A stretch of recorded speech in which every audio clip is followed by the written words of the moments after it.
We are honored to have live in the studio Kings County District Attorney Charles J. Hynes. Mr. Hynes, thank you. Thank you for Rabbi, for thanks for having me in. Deacon, Alan, always good to see you all. I've known you for many, many years, and I remember when you were the special prosecutor in the Howard Beach case. I remember when you were the special prosecutor in the nursing home investigation. You're one who has never been afraid to stand up to challenging situations and to take criticism. So I'm reading a report in a paper, and based on that report alone, I would think that there are people in the ultra-Orthodox community who are being given preferential treatment, that those who are suspected of abuse are somehow not treated in the same way as members of other communities. What's your response to that kind of charge that comes out of the newspaper report? That's turning logic on its head. Before we started this program, The Voice of Justice, or Kol Tzedek in Hebrew, for 18 or 19 years that I was privileged to be district attorney, we had relatively few cases of sex abuse. We certainly knew that sex abuse was an ongoing problem in the ultra-Orthodox community. But any time we could get a case, we would, as we always did, identify the defendant, and within days, the victim would be outed. And after that, there would be intimidation, there would be harassment, the kind of harassment which is unknown to the people outside that world, being thrown out of summer camp, being thrown out of yeshiva, being refused the right to have set marriages, to all the benefits of that community. A person was under attack, and in virtually all of the cases folded because of that. When we came up with this program, dealing with our partners at Met Council, Willie Raffogel, with the Jewish Board of Children and Family Services, with OHEL, we agreed that we would try and keep the victims free from any intimidation, and the only way we could do that was not to identify the defendants. Now, I knew very, very well that was going to upset a lot of people because it was so untraditional. But I believed that the rationale was necessary. And, to the credit of the program, it's worked. And I think it's awfully odd for anyone to suggest that I'm giving favorable treatment to a community from whose ranks I have prosecuted 96 cases. Strange way to give them favor, it seems to me. It's you look at this and you say you're almost in a no-win situation. Right. Before you're taking office, you couldn't get prosecution. You couldn't prosecute people in that community with success. Right before you came into the job, people would not report. Right. Now you develop a program where all of a sudden there's been a change in the behavior. People are cooperating more, not fully, but more cooperation than before. When you would implement the program and you don't reveal the names of defendants because you want to protect victims, now you're accused of preferential treatment. It's a difficult place to be in. But obviously the decision was made based upon weighing both sides. When I read the article and when I read other articles, I say to myself, wait a minute, Joe Hynes is not the problem. The problem is that you have people in the community that are not cooperating, that are using maybe some kind of old defense, Masiro, we don't tell the government what goes on, which has absolutely no place in American court system today. It's something that it was good in the 18th century, but not today. That we need to get this community, or some members of the community, because there are others who do cooperate, we need to get this community to understand our priority has to be the victim. That's the priority. And I want to make the point, it's not all of the ultra-Orthodox rabbis and people in that community. We certainly get lots of information leading to prosecutions. And I have friends in the ultra-Orthodox community. I don't deny that. David Zweibel is a friend. But he knows full well that if I could find anyone who advised someone not to come to the secular authorities and threaten them if they did, they'd be in handcuffs. Well, that's troubling, though. They say they can go to the rabbi, or some people suggesting go to the rabbi first. I went to law school. I went to rabbinical school. Reasonable suspicion. You have to have reasonable suspicion. I don't want to make that decision, nor should I make that decision. No, that's for your office. That's for the police. That's exactly. Because there's half of the people who don't understand what ultra-Orthodox means who are listening right now, assuming half are of your community, half of the Christian community, and then nobody, agnostics don't listen.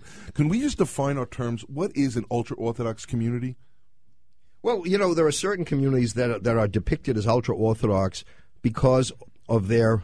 is this an insular community? It's a community that doesn't engage fully with the secular world.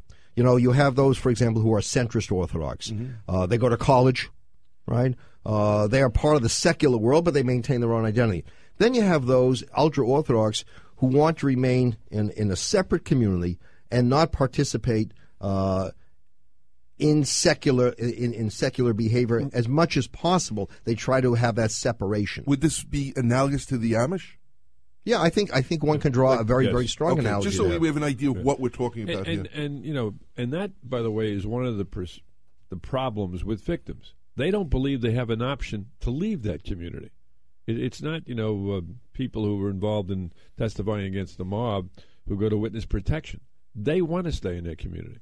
Where are they going to go? Right? They can't go anywhere. Exactly. Right? If you're ultra-Orthodox and you want to maintain your membership in the community, where are you going? How so many options do you have? They can't even You're not imagine. Going out to North Dakota. Right. They can't imagine a reality outside. Their whole substance is in that. Unless they abandon the community. Right, which is death.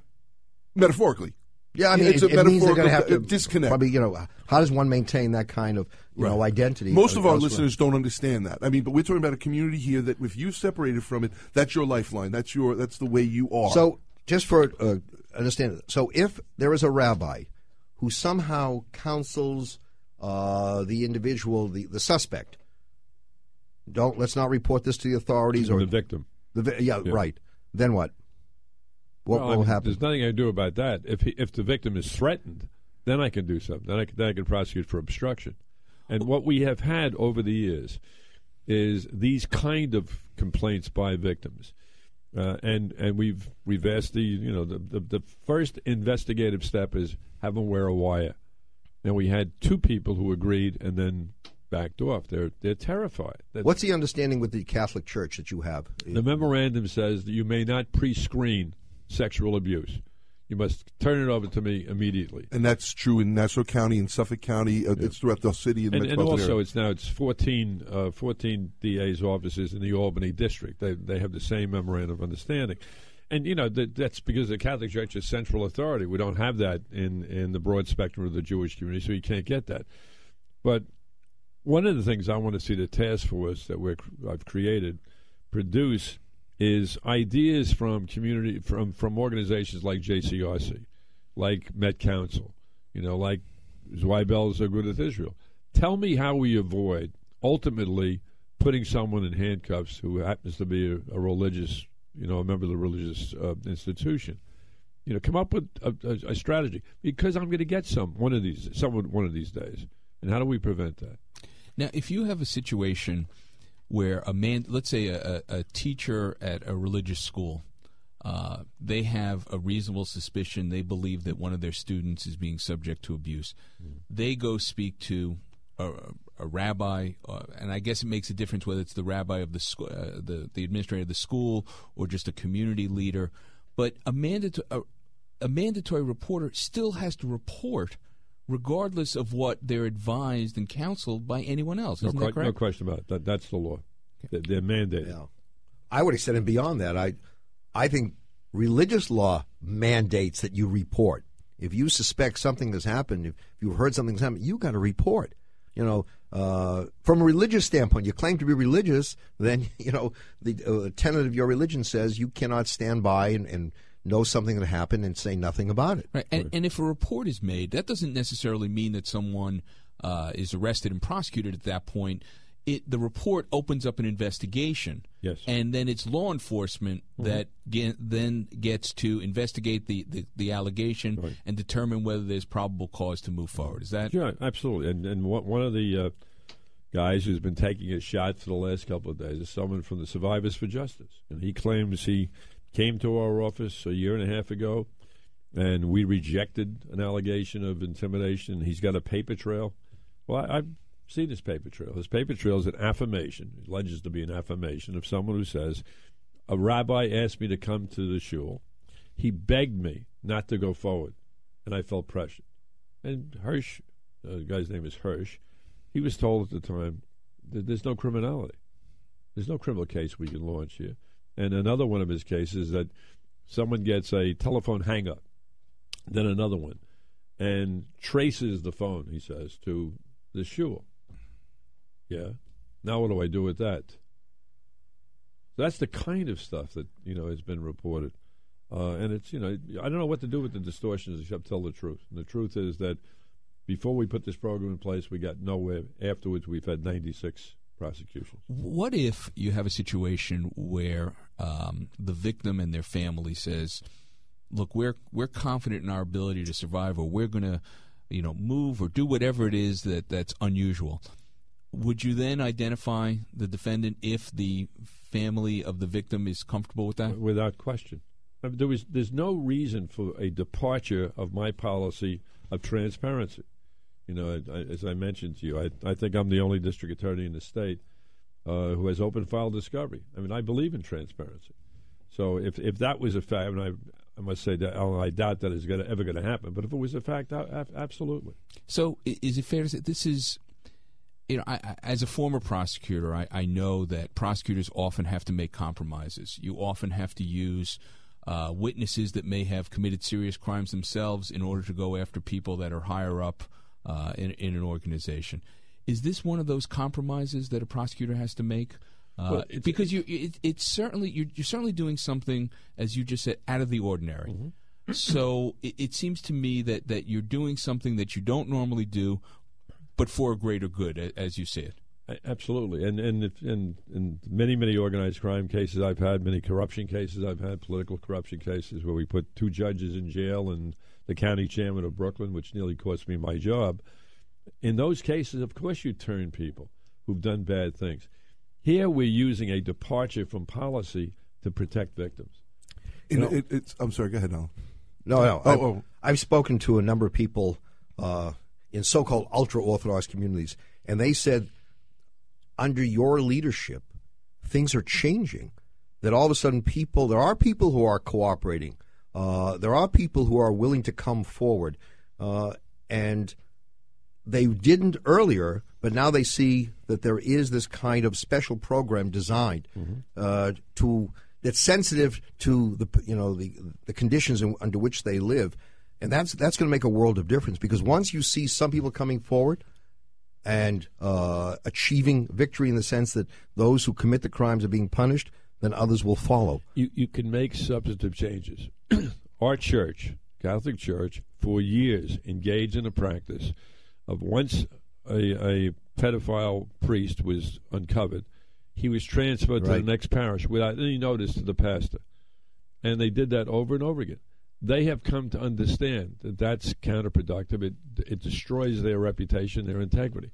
I think, maybe I'm naive, I think it's possible, working with JCRC and OHEL and Met Council, we can establish a way of making people understand that it is not only a bad idea to intimidate people who make sexual complaints, but you can end up being prosecuted for it. What about the plea bargain situation? That now you have people saying, well, these people, you plea bargained, and therefore they were found guilty of a lesser crime, and as a result, they don't have to register. They don't go on that sexual register.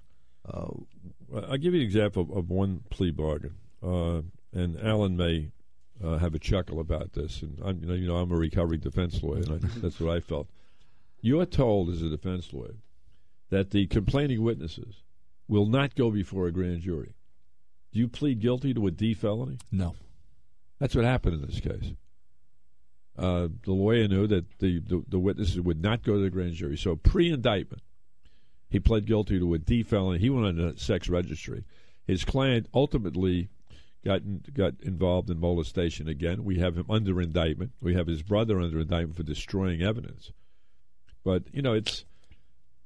when I'm faced with the fact that someone will not go forward, you take the best deal you can get. Yeah. We from the Small Business Authority Studios, Religion on the Line. I'm Rabbi Joseph Potasnik. I'm Deacon Kevin McCormick. And I'm Alan Abramson. We have in our studio Kings County District Attorney Charles J. Hynes. Before we go back to this topic, I heard many people pay tribute to you last night about this drug court. Can you talk about it for a moment? Alan, I think you're familiar with it as well. Absolutely. Well, when I was practicing as a defense lawyer, I used to walk out of the courtroom in Manhattan or Brooklyn or Queens shaking my head that some young assistant district attorney thought they were going to make their reputation on the back of my poor junkie. We had no programs for drug addicts. Everybody under the Rockefeller drug laws did some significant jail time, irrespective of what the reason for using drugs. And I thought it was morally indefensible, fiscally unsound. So in the first year I became DA, we started a residential drug treatment alternative to prison. It was the first prosecution-driven residential drug treatment program in the country. Developing out of that was the idea that we can also handle a different group of offenders, even those charged with felonies, by having a drug court. And in Brooklyn, we have 4 drug courts. We have the largest drug court in New York State for felony cases, and that's run in a remarkable way by a brilliant judge named Joanne Ferdinand, who was honored last night by the Kings County Criminal Bar Association. What is not known is that in New York State, there's 176 drug courts. So the thought that prosecutors are still in the dark ages has no logic to it, because prosecutors finally understood the futility of putting people in jail who are going to jail for life on the installment plan. Come home from prison, get rearrested, get back to jail until they died. And what drug court has done, and it's just something you ought to see, it's utterly remarkable. What drug court has done is save lives and reduce recidivism. And every report on the drug courts and residential drug treatment comes to the conclusion that we reduce recidivism by more than half. Okay. 1-800-848-WABC. I just have to say, I've had clients that have gone through the drug court, and to see the difference when they went in and when they can successfully complete the program, you have the rebirth of a human being. It's unbelievable. And I urge people, some people come to court to watch and see what's going on. Spend a day or spend an hour in drug court and watch what happens there. Watch the transformation of people. Watch people applauding when people graduate from the program. And by the way, it is not easy to graduate from the program. It's not like you're getting a free pass. There's a lot that you have to do. You have to prove yourself worthy, drug-free, crime-free, have a job, have a certain amount of savings and things like that. It is a wonderful thing to watch, and the DA deserves credit for that. And Judge Ferdinand does a marvelous job in Brooklyn, and these courts have made a difference all throughout the state. We are going to take phone calls now at mypillow.com phone lines, 1-800-848-WABC or 1-800-848-9222. Before we do that, I'm not a defense attorney. I'm not a rabbi. I'm a dad. I'm a teacher. I'm a cleric. And what I want to do is... I'm a dad. I'm a teacher. I'm sorry, but it's not about you right now, Rabbi. Hard to believe. But I'm going to ask the DA question. It has nothing to do with, hopefully, has nothing to do with you. Yeah. But if it does. Yeah, but then Alan's right next to you. Right. Here's what I want to commend you for. And maybe I'm not reading it right, but this is what I'm seeing. I'm seeing a community that has set up an iron curtain, if you will, that would not allow justice to come into it. We found a workaround. If that's the wrong word, forgive me. But we found a workaround where now victims, and that's what this is about. This is not about a DA. This is not about a rabbi. This is not about a community. This is about kids that were being abused, that are being abused, that were being protected by some arcane system. The workaround is found, and we have justice being done here.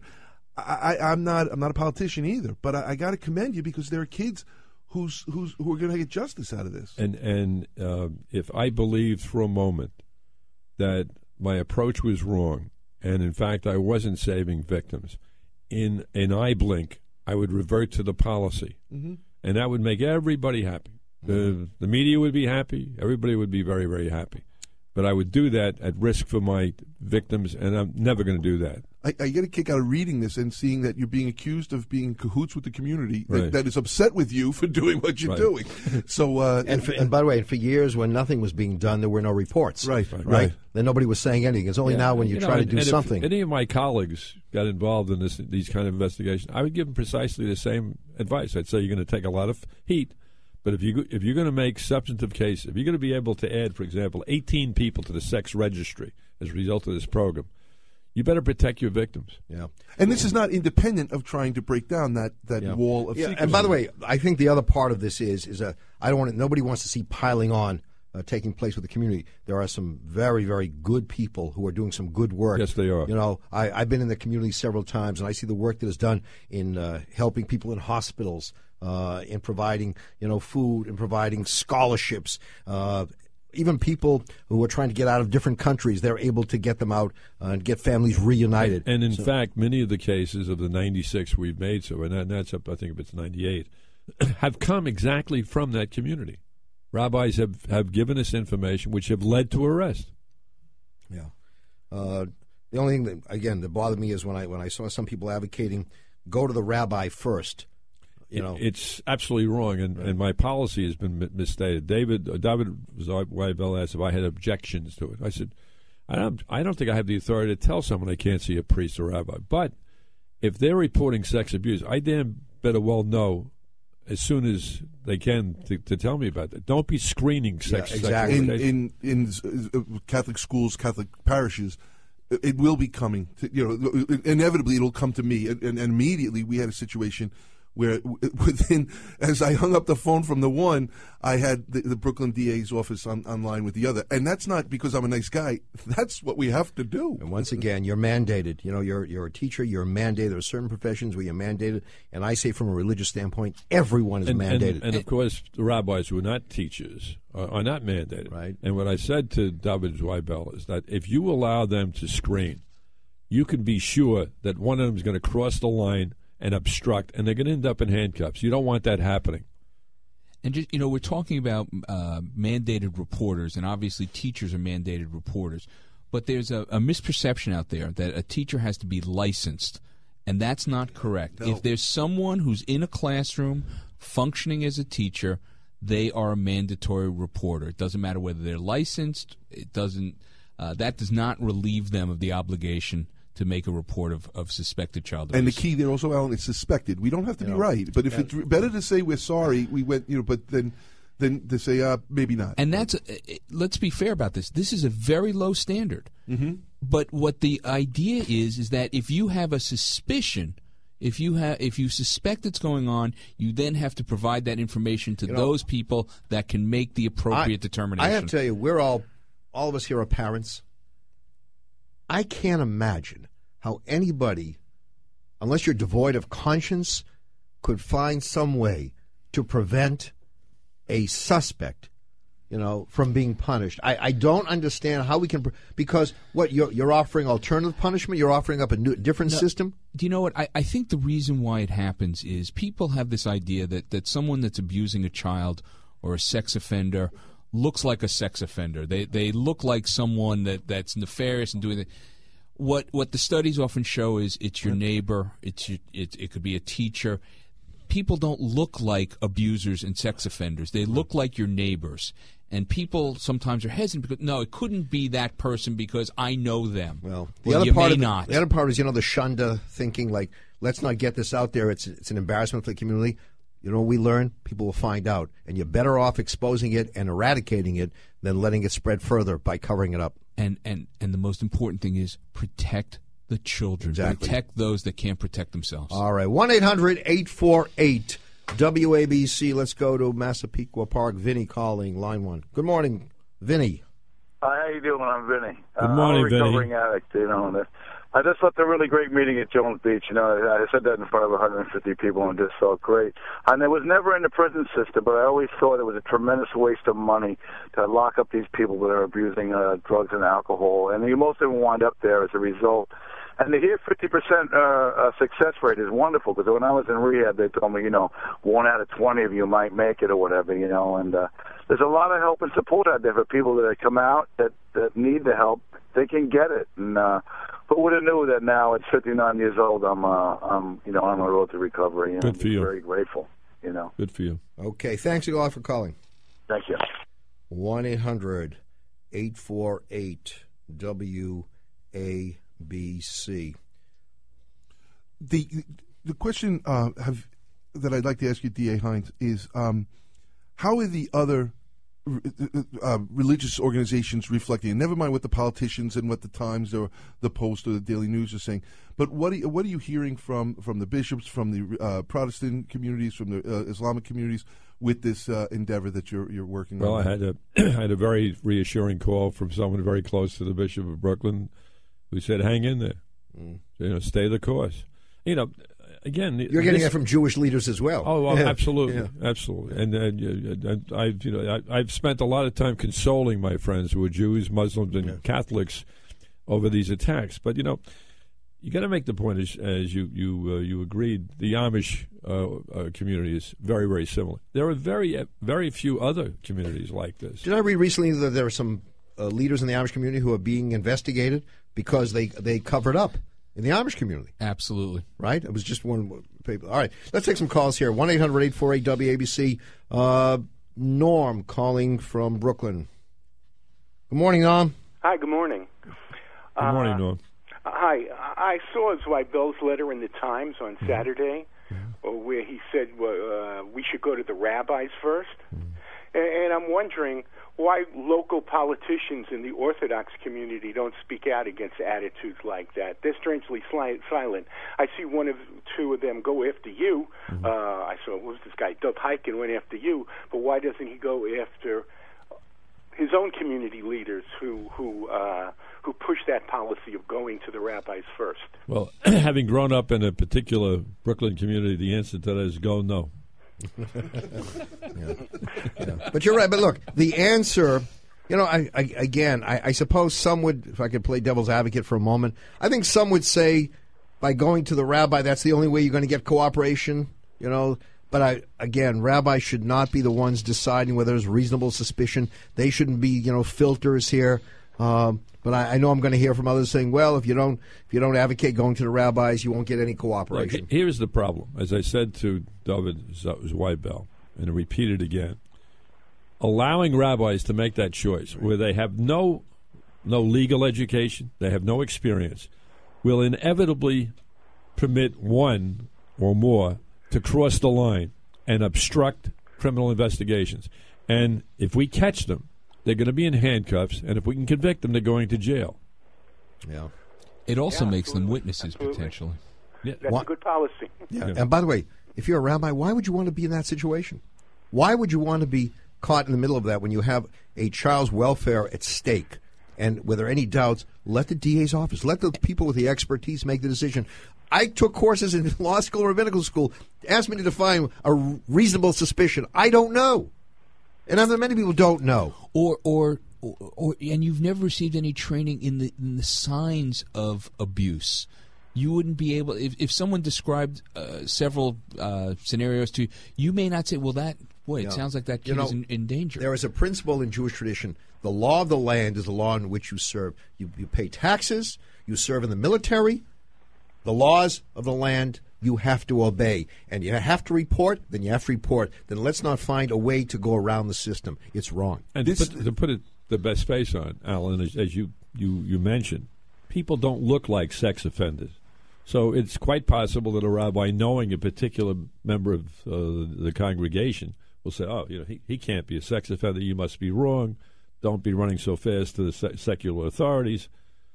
And then it goes on to, if you do it, you're going to get yourself ostracized. The community is what I think it's sort of a sleight of hand to look at the DA's office and not the community alone. In all the literature and things that I'm reading, that this community. Well, we wouldn't have to implement these kind of programs if there was full cooperation. Yeah, the community has to be thought about. Yeah, I don't think this is a program that the district attorney says, I'm so happy I could have this. I think it's out of necessity that you have the program. There is no question about it. What's the alternative? That's my question. Tell me who else is doing it better in terms of getting cooperation? That's what I want to know. Tell me what can be done. All right, let's get to some other calls here. We got Nick calling from Long Island. Good morning, Nick. Hey, good morning, sir. Good morning, everyone. Good morning, Nick. I live in Seacliff, Long Island. I'm a retired sergeant. I used to be the head of the child abuse unit in the Manhattan DA's office. And I have one comment to make, having been in this business 30 years. Child abuse is a national pandemic situation, crosses all socioeconomic and religious groups. It's not limited to just the Catholic Church or Catholic priests. It's not limited to anybody. Everybody. All people are involved as abusers, as pedophiles. Just go on the internet. Child pornography is rampant. Yeah, you're absolutely right. And one of the things we've been doing is educating thousands of kids on cyber predators. We've had that program now for 3 or 4 years. I think, and the worst thing, Nick, as you know, it's like somebody said years ago during the horrors of history. The worst thing we can do is close our eyes, is to be bystanders, and to think it doesn't exist only makes it worse. Well, there's one other part of this problem that's even worse. The cyber predators, the amount of child abductions from, quote, friends, chat rooms, kids pay the heck off. Yeah. Nick, thanks for calling. We just got to get a few other calls in. Thank you so much. Thank you. All right, let's take a break and go to the traffic. All right, we're going to try to get another call in, as long as we have you here, Mr. Hynes. Let's go to Sarah, calling from Muncie. Sarah, you got about 35, 40 seconds. Hi, Sarah. Hi, good morning. Sarah. I just want to say that anything that can be done for the children needs to be done, because the rabbis, they think that they can solve all problems. They don't want to share power, and the problem is in addition, they think they can counsel the victims, and they don't have the mental health training. And the children's parents often side with the abusers and the rabbis who are protecting the abusers. So this is even worse than in some other communities where the parents at least fight for their children, because the parents are too afraid to fight for their children. Sarah, I would just add this. Not all rabbis, not all people, let's make distinctions, but I think you're right. Where rabbis are somehow filtering, covering up, that is immoral. It's very, very dangerous, and the children have almost no chance for recovery. It's also illegal, and they should be prosecuted. It's against the law. Mr. Hynes, I'm glad you came in today, because it gave us an opportunity to have a serious conversation about a subject that is not going away, but at least over the years you can say you made a difference. Yeah, I really think it was very important that we not have just sound bites, that we have a full discussion. I really welcome the opportunity. Much obliged. And if people want to know more about Kol Tzedek, they should obviously call the office and get the information. 250-2025, 718-250-2025. They'll get the number of the hotline, and then they can connect with one of our social workers. All of our traditions believe that children are our priority. Let's make sure we practice exactly what we are preaching. When we come back, the great Neil Sedaka is going to be joining us. Stay tuned. Religion Online News Talk Radio 77.